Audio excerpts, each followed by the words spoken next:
Баршаңызға сәлем, менің арнама қош келдіңіздер. Сіздермен мен Нұрайым.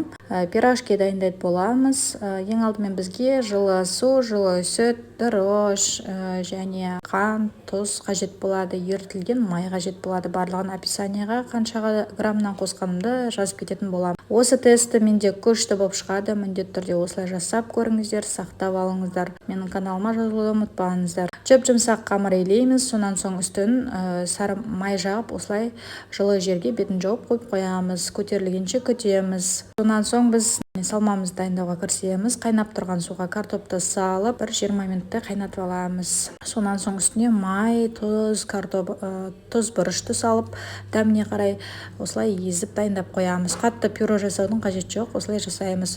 Сонан соң сковородкамызға май құйып, жуамызды, морковты шыжғырып, үстіне капустаны салып, барлығын жақсылап шыжғырып, сонан соң кішкене бір бұқтырып аламыз 5 минуттай. Сонан соң көтерілген қамырларымызды 60 граммнан бөліктерге бөліп, осылай жазып, пирожкиларымызды алдын ала дайындап аламыз. Жақсылап қыздырылған отта күштілеп, осылай қызартып қуырып аламыз. Міндетті түрде сақтап алыңыздар. Каналыма жазылып лайк басып кетіңіздер.